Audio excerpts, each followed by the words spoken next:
On to this week's assist, sponsored by Free Super Tips. I'm Warren Ashurst, and I'm joined this week by Mark Langdon and Tom McGarry to look ahead to what another packed weekend of Premier League and EFL action. It's the final round of fixtures, of course, in the Football League regular season.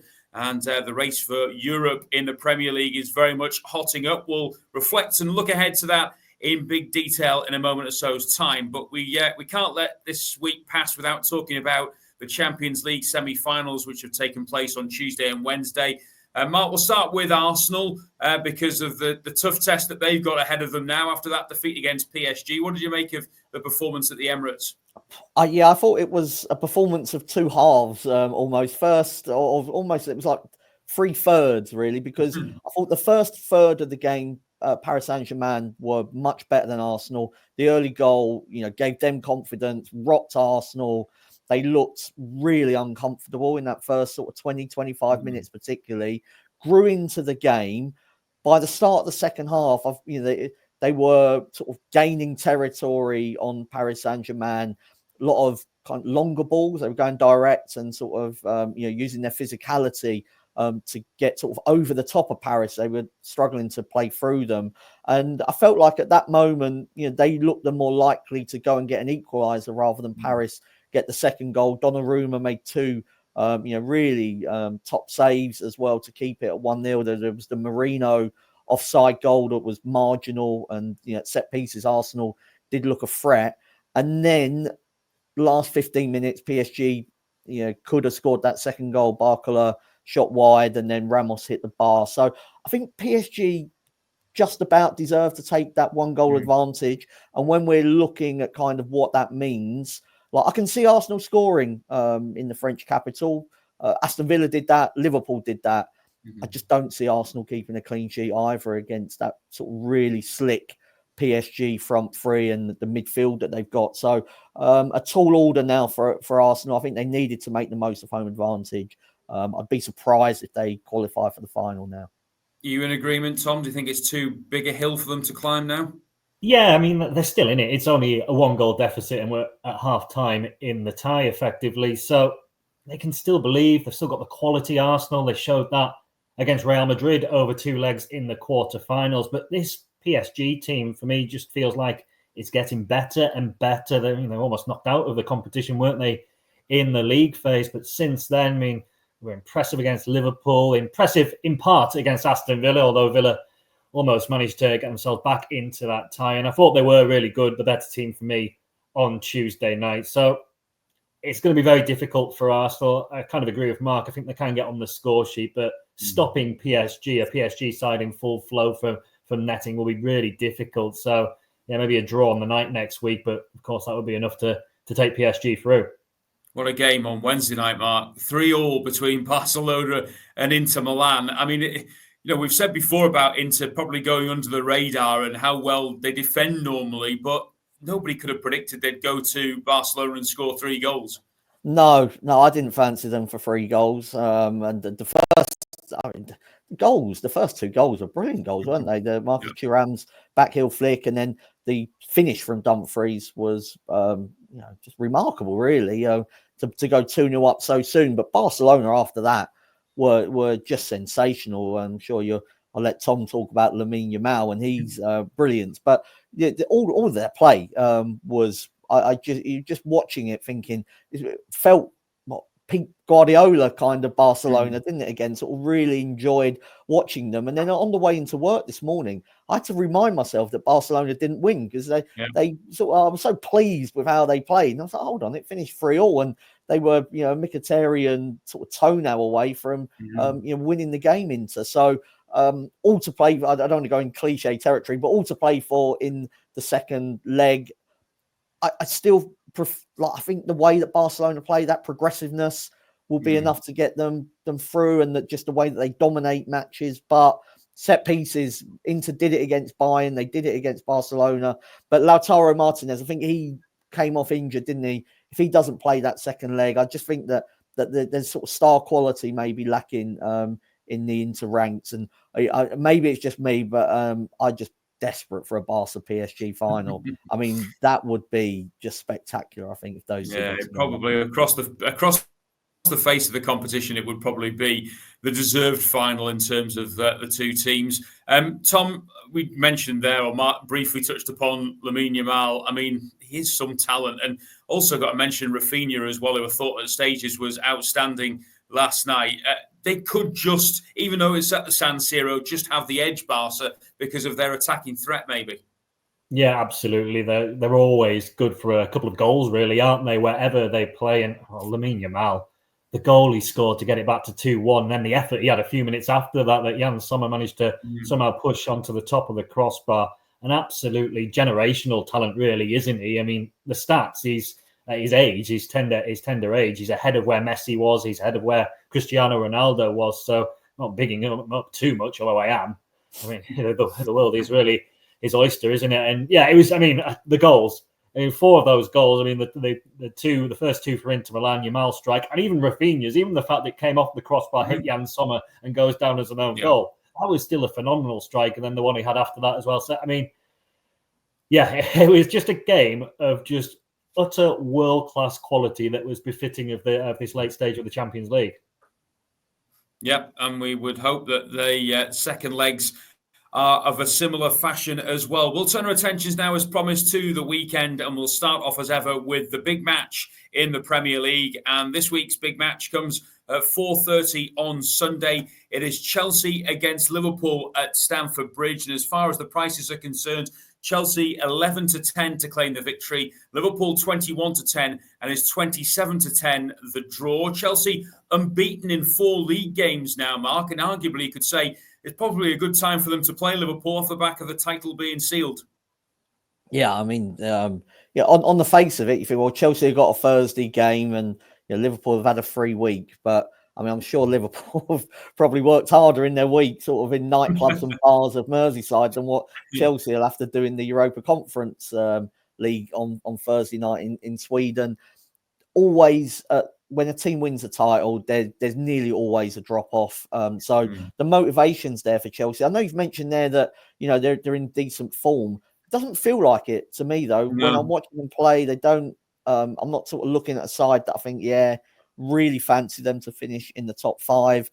Fans are not that happy with Maresca. Cole Palmer, has been struggling for form, particularly in the sort of goal scoring sort of criteria. I mean, I still think he's a good player and is an important member of the team, but you take the goals away, and that's a lot of what he was all about when he was absolutely flying for Chelsea. So they're in good form, Chelsea, but I sort of say that the results have been better than performances.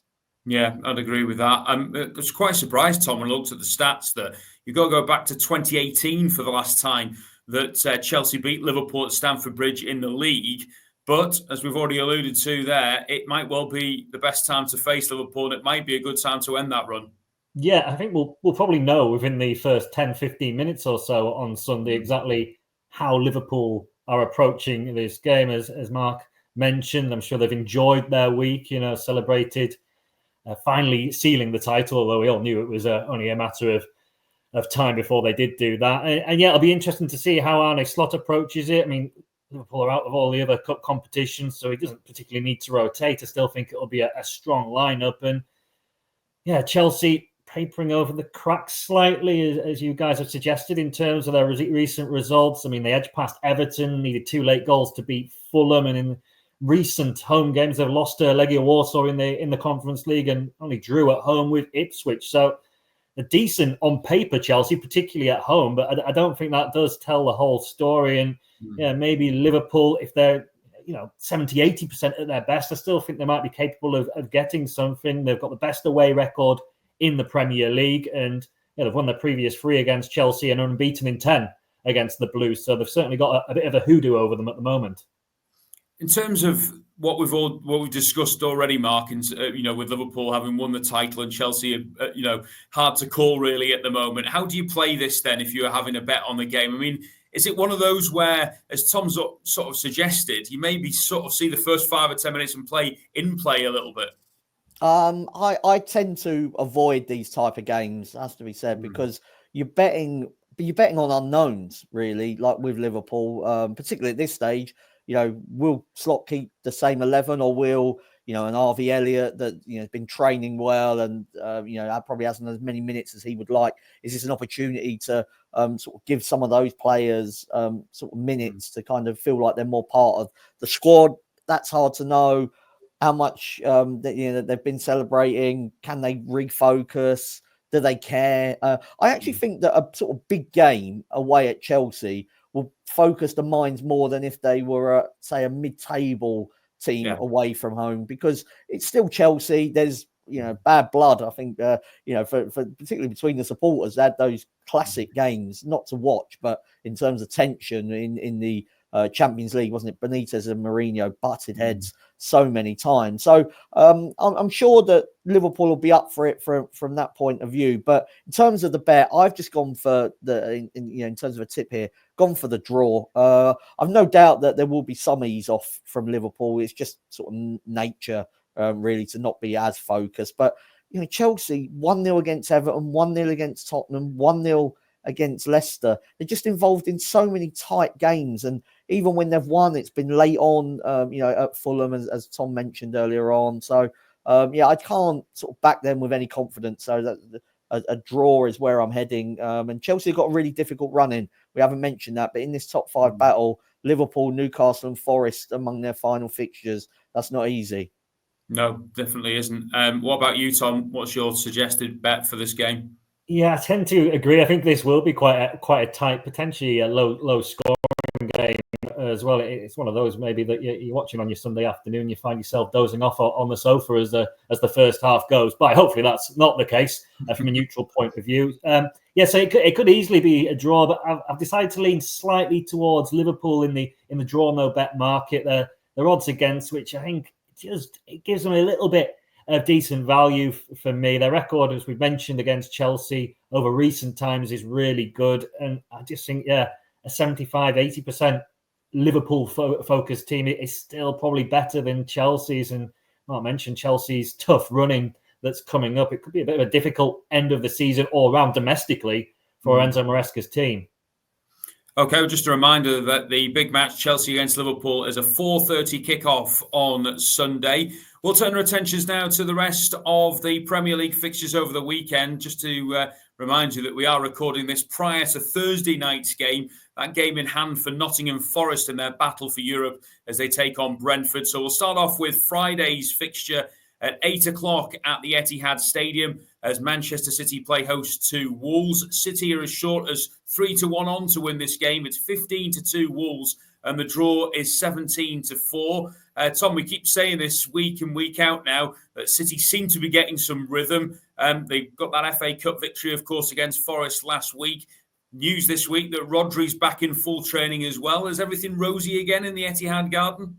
Maybe, although it's one of those we've been lulled into thinking this on numerous occasions over the last few months. But this is probably City at their most consistent over the last few weeks. 4 wins in a row, unbeaten in 7 in all competitions. They are facing, though, a Wolves side that are in even better form. 6 wins in a row. I mean, what a job Vitor Pereira has done at Molineux, slightly under the radar as well, to move them so far clear of the relegation zone. The caveat with the Wolves' run of victories is they've all been against sides in the bottom half of the standings, and this will be a step up, obviously, against the Manchester City side that still have so much to play for in the race for the Champions League positions. As you say, a bit of a feel-good factor for City as well, with Rodri returning to training. I think Erling Haaland's back in first-team training as well. So plenty of positivity for them. They've won 8 of the last 9 against Wolves. Not surprising, given this is Manchester City. So I think City will win this game. And I've gone for over 3.5 goals in the match as well. 9 of the last 10 meetings between these two sides have had at least 3 goals, and City won last season's corresponding fixture 5-1. So 2 informed sides with plenty of attacking talent. I'm seeing goals, but if it's fire against fire, then for me, there's only one winner, and that's City. Yeah, I'm tending to think that this might be a bit of an open game, Mark, with both teams potentially thinking they can just go for it. Yeah, I disagree. I'm going to go for City to win and under 3.5 goals. Wolves have got nothing to play for as such, but It was the same at Old Trafford, recently, and that was a defensively solid performance from them, but it wasn't glittering in the final third. They didn't have many shots in that game, and I don't think that Pereira will go to the Etihad and just be wide open. I think he'll sort of take pride in the performance and look to keep things tight, which is what they are capable of doing. And as far as City are concerned, but apart from the game against Palace, I don't see them clicking into top gear too often, despite the wins. And I think Guardiola has definitely focused on them trying to be tougher to beat. So the team he picked against Forest for the FA Cup game, that was all about midfield control and making sure that they weren't countered upon. So I can see City winning, but under 3.5 goals. So me and Tom going against each other in this one. Okay, well, we'll move on to Saturday's fixtures now, and we'll start off with the early kickoff, which is at Villa Park. Aston Villa taking on Fulham. Villa are 8-11 to claim the victory. It's 7-2 Fulham and 14-5 the draw. It's crunch time now, Mark, in terms of the European spots, and this looks like a must-win game for Villa if they're going to finish in the top 5. Yeah, they had a bad sort of end to the week, didn't they? Sort of last week with the Man City sort of losing in the last minute, and then real no-show in the FA Cup semi-final, well beaten by Crystal Palace. I think they will have had time to clear their heads from that. I'm going for Villa to win. They've been very good at Villa Park, sort of certainly in sort of recent times, and they were previously, weren't they? Under Emirates, won 6 in a row. That includes matches against Newcastle, Nottingham Forest, and Chelsea. Before that, they drew with Liverpool as well. And Fulham have got something to play for because European spots might go down to 8th. It depends on kind of who wins what, and Fulham will be Man City fans in terms of the FA Cup final to try to get that 8th spot. So I think Fulham will be trying, but this is a massive game, as you say, for Aston Villa, and I think they'll have enough in the final third to get the win. I think there's an argument to be said, Tom, that this scenario up front with the chopping and changing of Rashford and Watkins in particular might not have done Villa many favours over the last couple of weeks, but Rashford's now injured. There's a chance that he might miss the rest of the season. Is that maybe going to help with the full focus on Ollie Watkins to deliver the goals? Possibly. It makes it a little bit easier for Unai Emery to select his starting lineup. I think the addition of Rashford and Marco Asensio in January has helped Villa overall, having more attacking options. But maybe for these last few games, simplicity might be the key. I agree with Mark. I think Villa will win this game. They've had a week to lick their wounds after that FA Cup no-show, and I think that their minds will be refocused. They've got that out of their system, and they should have too much for Fulham. They've won the last 4 meetings between these two sides as well, so they know how to beat Marco Silva's team. And Fulham consistently inconsistent, aren't they? They're having a good season, but they've had 1 or 2 iffy performances and results of late, just about scraped past Southampton last time out. But they've only won back-to-back Premier League games once since November, and I can't see them doing that by winning this game. I think Villa will be too strong. 1 clean sheet in 7, though, for Villa, and that came against Southampton, which doesn't say too much in fairness. But so they might concede, but Villa should win the game. Okay, well, there's just 2 matches kicking off at 3 in the Premier League, and we'll start off with a game at Goodison Park. It's the penultimate match at Goodison before they move to their new stadium. Everton 12-25 to collect the win. It's 11-2 Ipswich and 16-5 the draw. Tom, we'll start with you with this one. Overall, it seems to point towards a home win, bearing in mind Ipswich are now relegated as well. Well, that's exactly what I thought when I started looking at this game. I was like, this is probably going to be an Everton victory. But then you started looking into their recent results. They actually haven't been that great at Goodison over recent weeks in terms of wins. They haven't won any of their last 6 at home, but they've had some tough fixtures in that run. Manchester City, Manchester United, Liverpool, Arsenal. They drew with Liverpool and Arsenal. So, there's been some okay results mixed in there, despite the fact they've not been picking up many victories.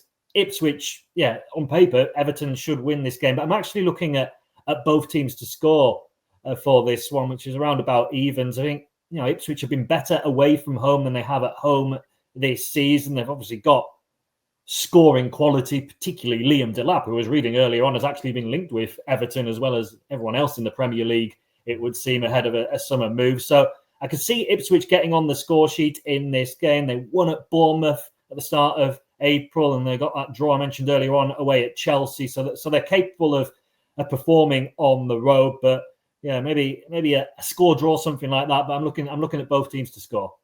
We're speaking to an Evertonian in our office, Mark, a little bit earlier on, I was making a point to that they couldn't have hoped for two better last home games. Ipswich and Southampton still to come before they say bye to Goodison. Yeah, I mean, the fans will be expecting 6 points. I think the Southampton game next week, or whenever it is, I think it might be a couple of weeks' time, is the easier of those two opportunities. I actually think Everton are a bit short for this game. I think Ipswich have known they've been down for ages, really. So I don't think they'll be dispirited by relegation. I mean, it was just like the final nail, really, last week. Everton have scored 6 goals in 8 games. So that just makes me nervous about backing Everton to win. I'm going to go for the draw. Okay. Well, the other game at 3:00 is two teams who, of course, are well and truly gone and looking forward to the Championship next season as Leicester 20, Southampton 9-5, and the draw 12-5. I have to say, Mark, when I looked at the prices, I was tempted by Southampton because I genuinely think they've been a better team than Leicester over the last 6 or 7 weeks. I mean, this will be a good game for those that have been saying that for, well, I'd say even longer than 6 or 7 weeks, really. You get a chance to prove the theory correct. Yeah, I mean, if I was to pick a winner out of the two, I'd sort of edge towards Southampton, draw, no bet. I'm going to go for another draw, so I don't know if that's 3 so far, but it's hard to fancy Leicester. Totally agree with what you're saying there, Warren. Southampton don't win very many matches of football. That's the problem. They've been a bit better under Russ since he sort of took over the last couple of games. 1 point, and they kind of eclipsed that sort of that real problem around their neck of Derby's 11 points. So I think that's the first target they've got. So if they say they're drawing after 65, 70 minutes, are they going to be pushing for the win? That would be my question mark for anyone back in Southampton. But I would edge towards them out of the two relegated sides. I think, Tom, it's 9 home league games without a goal now for Leicester. And at least Southampton have found the back of the net a bit more regularly in recent weeks.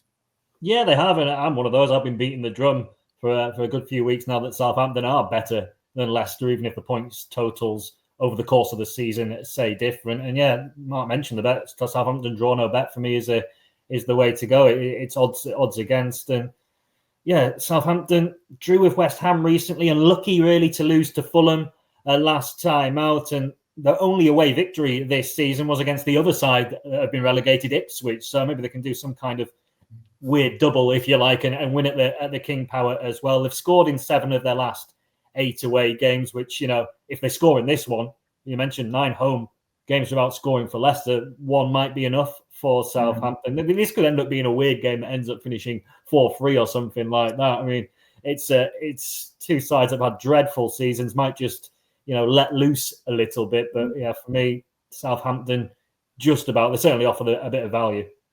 Okay, well, the 5:30 game on Saturday is at the Emirates Stadium when Arsenal entertain Bournemouth. It's 21-20 Arsenal, 23-10 Bournemouth, and the draw 13-5. What's your suggested tip here, Tom?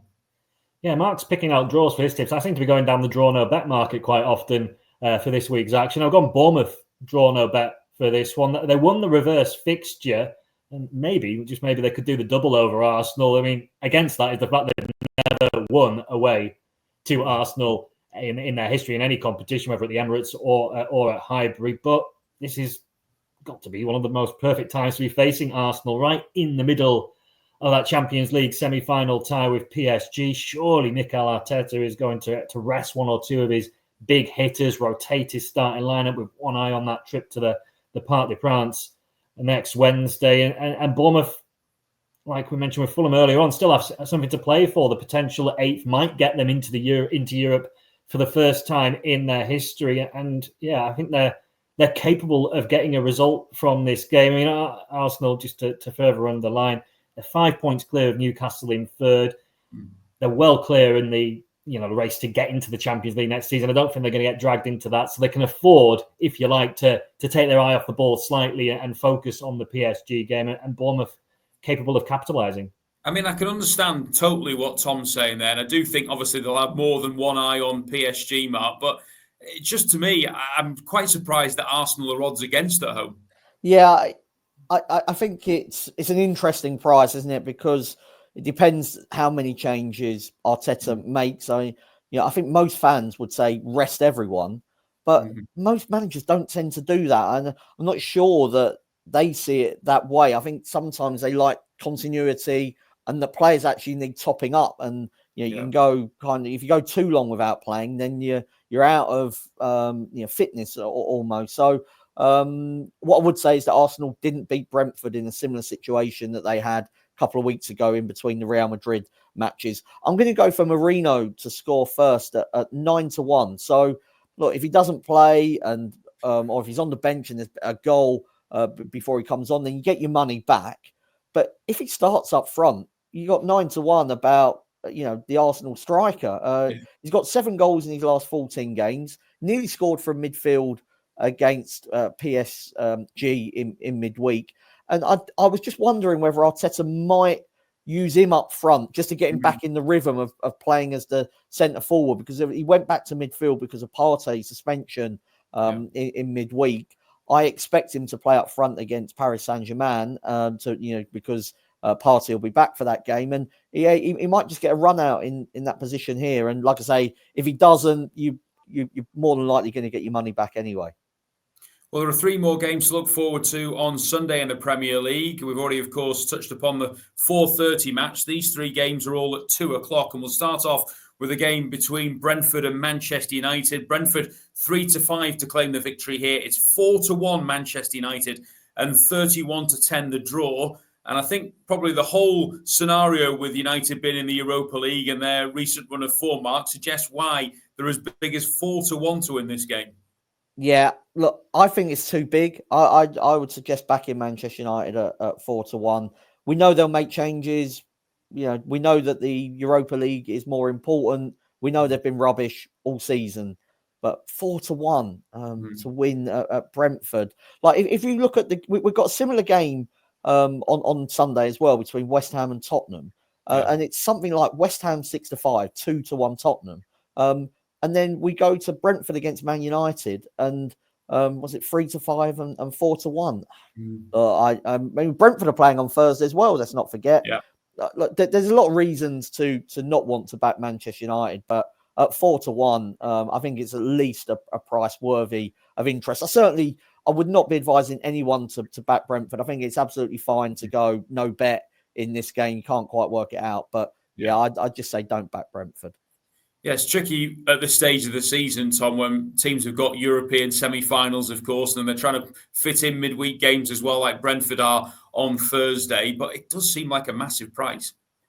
It does. And, 4-1 on Manchester United, it's tempting, isn't it? And it was one I kept drawing my eye and looking back at it. But delving into the stats, Manchester United, setting aside the fact this is in between the 2 legs against Athletic Bilbao in the Conference League. They've only, before the first leg in Bilbao, they've only won 1 of their 8 away games across all competitions. That was against Leicester.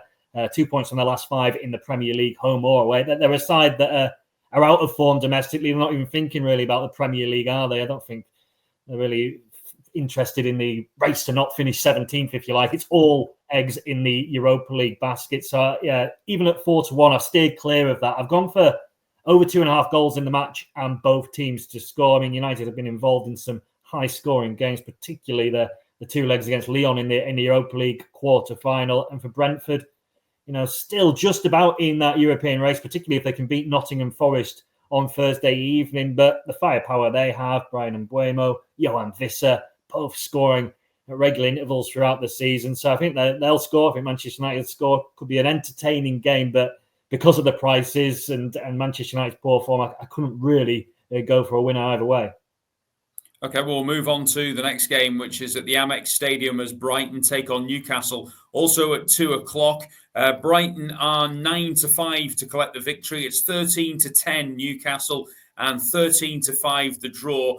Tom, it was dramatic the way that Brighton picked up that win against West Ham last week. It ended a poor run of form.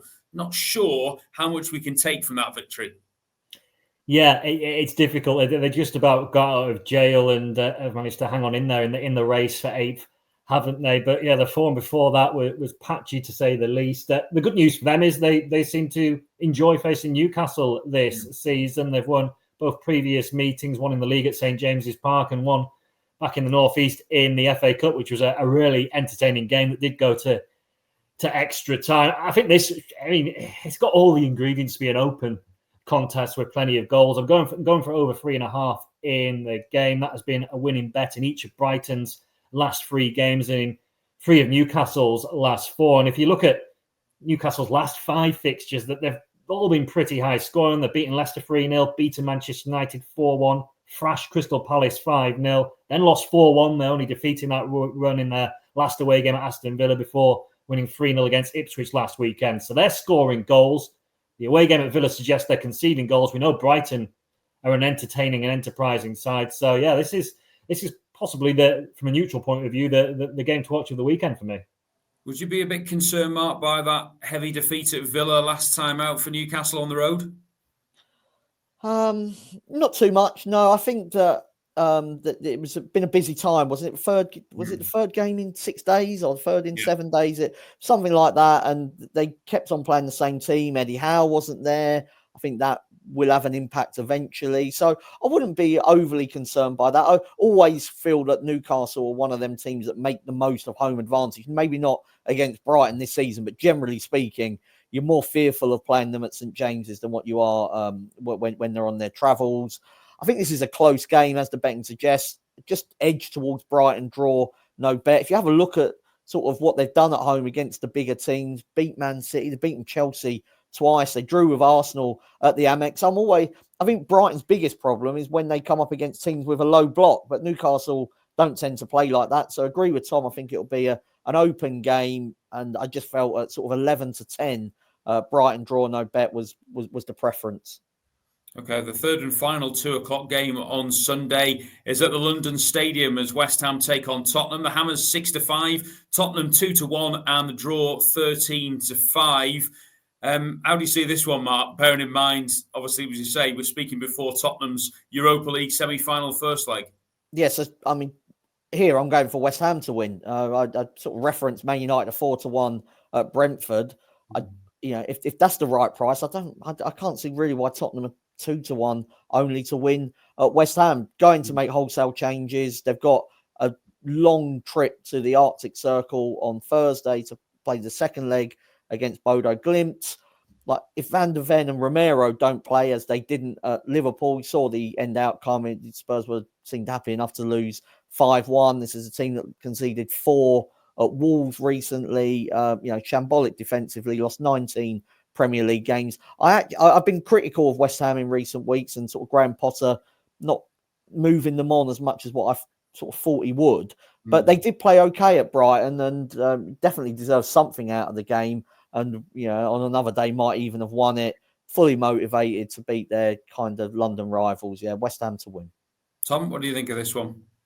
Yeah, I understand the avenue Mark's going down, but I just find it hard to back West Ham with any kind of conviction. So again, I've gone for goals over 3.5 in the game. As mentioned, West Ham were maybe unlucky not to get anything from that game against Brighton last week. 5 goals scored across the piece. 2 of the last 4 games they've been involved in have had over 3.5 goals. So they've got goals in them, but defensively they're struggling. We know Spurs defensively are all over the place. They've been all over the place all season. So entertaining game for me, this one that could have plenty of goals, because mainly these two sides are poor defensively and out of form, not because they're firing on all cylinders. And yeah, if I had to pick a winner, I probably would go for West Ham as well. But I'm sticking with the goals market. There were 5 scored when they met early in the season, when Spurs won 4-1 at the Tottenham Hotspur Stadium. So maybe we'll get a similar amount of goals in this one, but probably a tighter contest. One more game to look forward to in the Premier League. It's on Monday night when Crystal Palace play host to Nottingham Forest at Selhurst Park. Palace 5-4, Forest 15-8, and the draw 21-10. This could have been the FA Cup final rehearsal if things had gone better for Forest at Wembley, Tom. But will he come away with anything to show from this?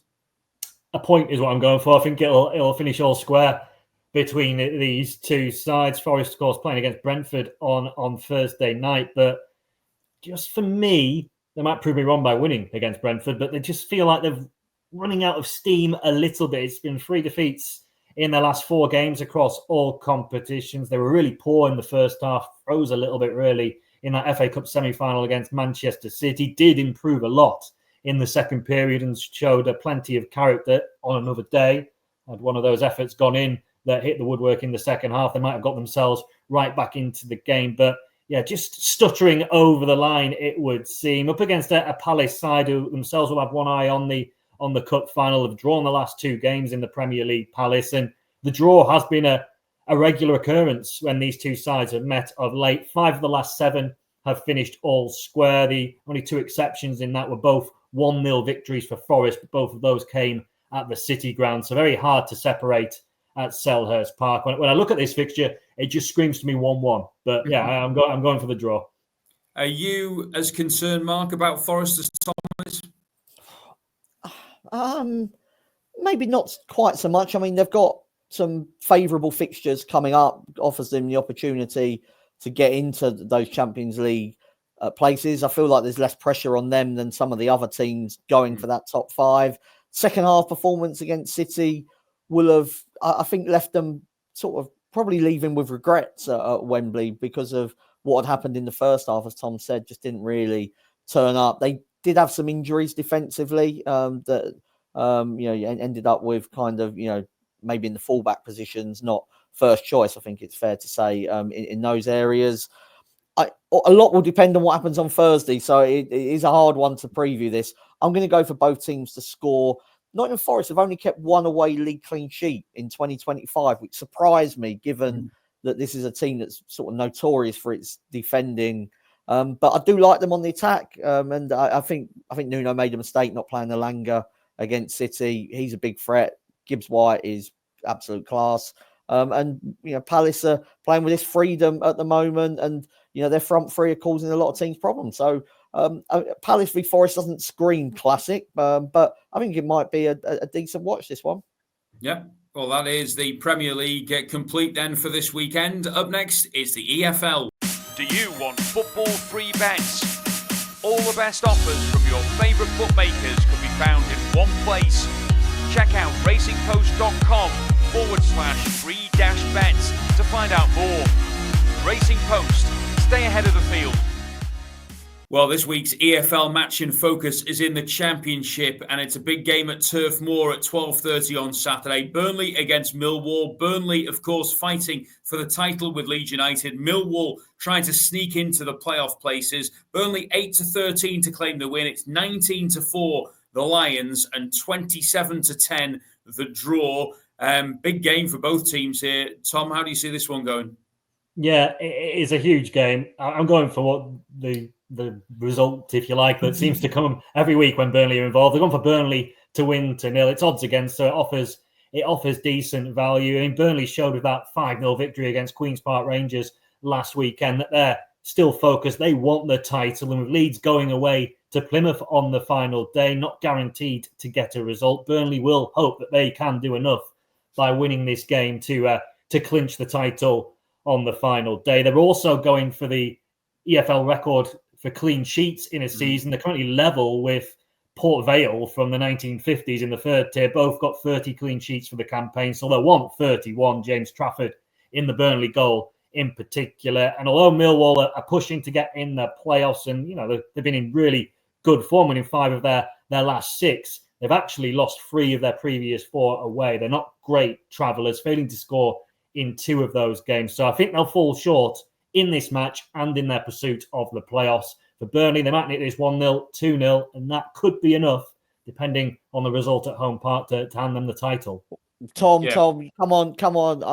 Us Leeds backers do not want to be hearing stuff like that. Come on, Millwall.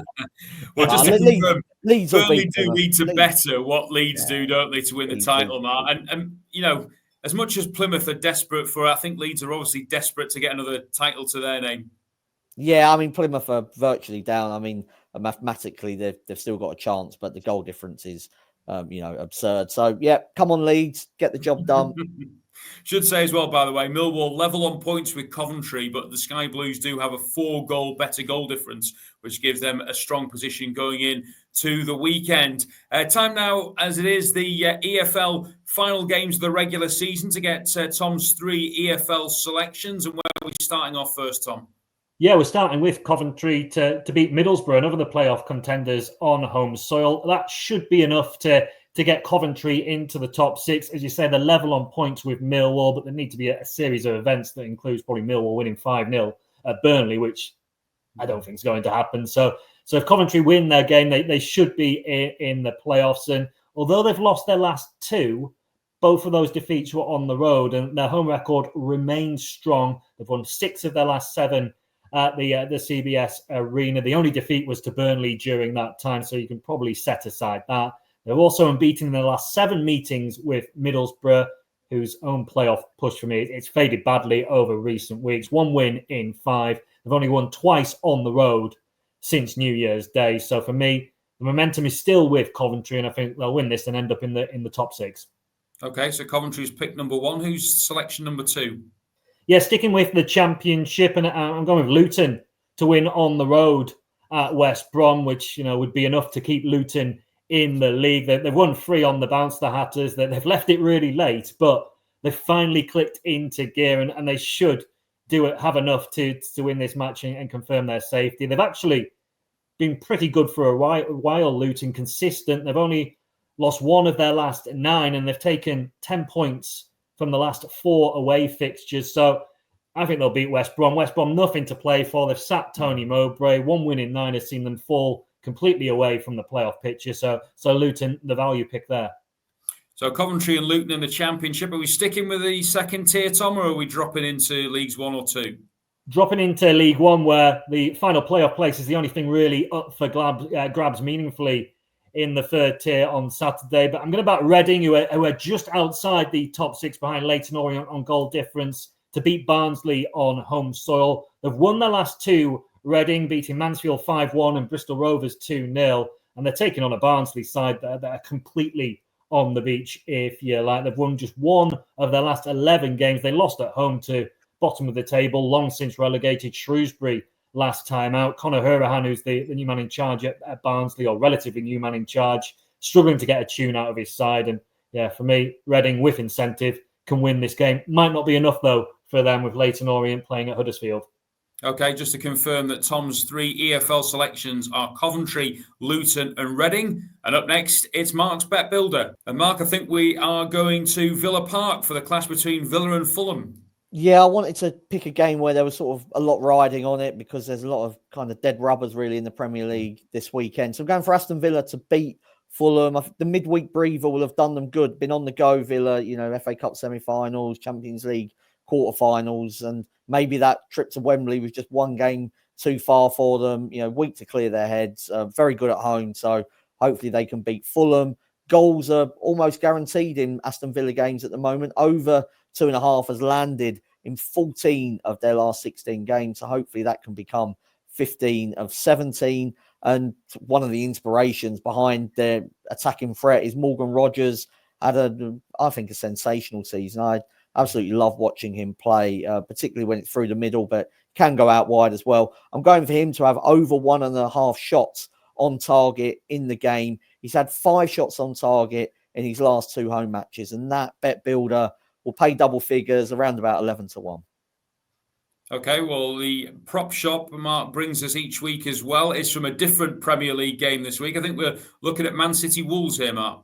Yeah, I think the player of the match in the FA Cup semi-final, Kovacic, was outstanding in midfield for City on the day. He's 6-4 to have a shot on target against Wolves. Had a look at sort of his recent stats and noticed he'd been sort of venturing forward maybe a touch more than he sometimes would, maybe even a little bit more than Pep Guardiola would like him to. But he's had 5 shots on target in his last 3 starts, and he also had 1 on target in that cameo role at Everton when he only came on for like the last 15 minutes. So, Kovacic shot on target. Okay, we'll move on now to the assist treble this week. Tom, we'll start with your selection first. Yeah, I've gone with the one I mentioned on the EFL selections, Reading to win at home against Barnsley. They're odds on to win at Reading, and for good reason, as I alluded to. So part of a treble, I think it offers really good value. I mean, Barnsley disappointing, underwhelming season for them. They're going to have to rebuild in the summer. But for Reading, still plenty to play for. Maybe, just maybe, if they win this, they can get themselves into the playoffs. So it's Reading for Tom. Who's your pick here, Mark? I'm going for over 2.5 goals in the big one in League Two. Notts County against Doncaster. Expect it to be wide open. Both teams probably need to win. Doncaster for the title with Port Vale breathing down their necks, and Notts County have got a chance of automatic if Bradford and Walsall blow it, as both have sort of look like they're going to in recent weeks. Also, look at Notts County. They are sort of going for it in their games. There's been 12 goals in their last 4 matches. There were 15 shots on target in their match against Harrogate last week. So hopefully more of the same. And for my anti-post, hopefully Doncaster wins. So I'm a Leeds and Donny all over this weekend. He's an adopted Yorkshireman this weekend, is Mark Langdon. My selection is going to be in Yorkshire, funnily enough, and I'm going to go with Sheffield United to beat Blackburn at 5-4.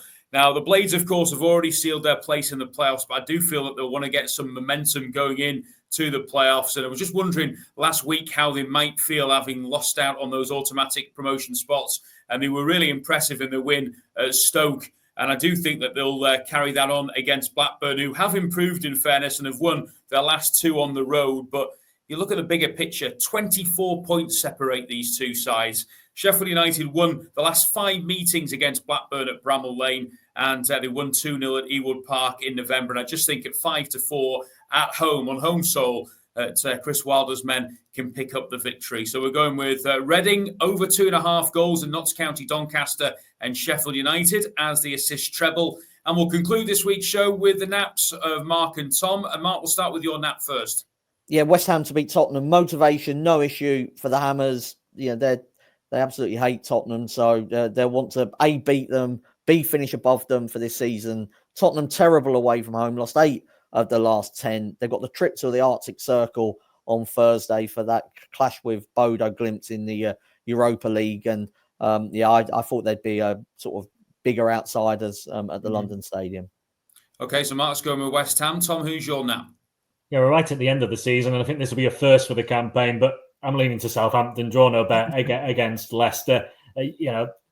Signs of life for Southampton at the end of the campaign, and Leicester's home record, the fact they can't score a goal at the King Power Stadium, never mind get a point. I mean, Southampton aren't going to get a better opportunity in the remainder of the campaign to go beyond Derby's low points total, and I think they'll get the job done in this one.